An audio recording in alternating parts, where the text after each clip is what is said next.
अगली सुबह दोनों बहनें अपनी जमीन को देखने जाते हैं, जिसमें दोनों बहनों ने मेहनत करके थोड़ी सी सब्जियां उगाई थी।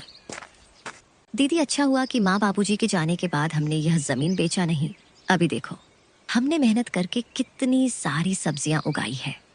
अब हम किसी व्यापारी को यह बेच के थोड़े पैसे कमा सकते हैं। हाँ, तू ठीक बोल रही है। इसे बेच के कुछ दिन का तो गुजारा हो जाएगा, लेकिन क्या दीदी, इसे बेच के हम कुछ दिन ही गुजारा कर पाएंगे। उसके बाद क्या? अरे आप मायूस मत हो दीदी, मुझे सिलाई बुनाई का काम आता है। मैं वो करके घर खर्चे निकालूंगी। आप बस घर संभालना। कोई जरूरत नहीं तुझे ये सब करने की। तू क्या मुझे बेकार समझती है? तू घर पर ही रहना। मैं लोगों के घर काम करने जाऊंगी और मुझे बांस की सीजें बनाना भी आती है, जो बाबूजी ने सिखाया था। ये करके मैं घर का गुजारा निकाल लूंगी। यह सब बात करके दोनों कुछ समय अपने खेत में व्यतीत करने के बाद घर आते हैं और अपने अपने काम में लग जाते हैं। रात को जब दोनों सोने जाते हैं, तब दोनों बहनें अपनी मुश्किल भरी जीवन के बारे में एक दूसरे से बात करने लगते हैं। दीदी, माँ बाबूजी के बिना ये रातें और भी डरावनी लगती हैं।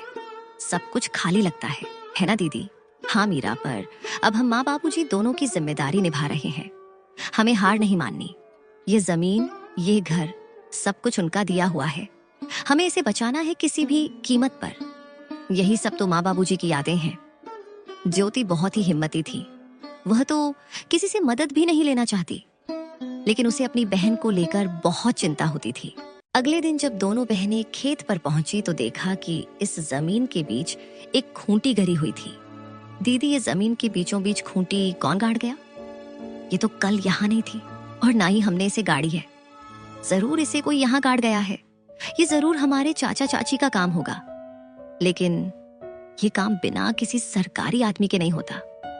इसका मतलब हमारे खेत को ये लोग बांटने की साजिश चला रहे हैं। उसी वक्त दूर से धर्मपाल आता दिखा और उसके साथ विमला और उनका बेटा कमल भी था।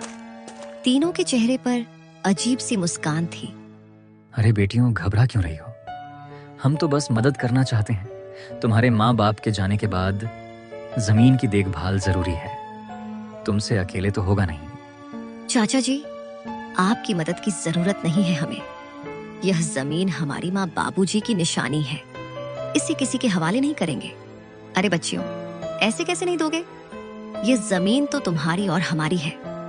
कमल के दादाजी ने अपने दोनों बेटों को बराबर हिस्सा करके दिया था, लेकिन शायद तुम्हारे पिता अपने आखिरी दिनों में तुमसे यह बात बोलना भूल गए। इतने साल तो हम साथ ही खाए पिए हैं। हम तो तुम्हारे भलाई ही चाहते हैं। अब ये दुश्मनी क्यों?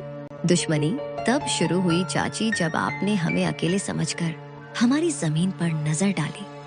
और चाची, दुश्मनी तो आप लोग हम दोनों से निकाल रही हो। अरे मीरा, इतनी गरज क्यों रही हो? छोटी हो छोटी बनकर रहो। ऐसे बड़ों के बीच मत बोल समझी।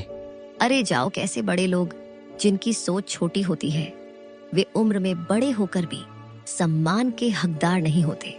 मीरा, तो कुछ मत बोल। और हाँ, अब अगर आप लोग हमारे खेत के पास भी आए तो अच्छा नहीं होगा। हम कमजोर दिखते हैं पर डरते नहीं। धर्मपाल ने सब कुछ चुप कराकर कहा। ठीक है बेटियों, हम कुछ नहीं कहेंगे, लेकिन कानून अपना काम करेगा। जब जमीन के सरकारी कागजात आएंगे तो देख लेना। जब तुम्हारे नाम नहीं निकलेंगे तो खुद समझ जाओगी कि जमीन किसकी है। तीनों वहां से चले गए। ज्योति और मीरा कुछ देर तक खामोश खड़ी रही। दीदी, क्या वो सच में कागज बदलवा सकते हैं? कुछ भी कर सकते हैं मीरा। लालच में आदमी अंधा हो जाता है।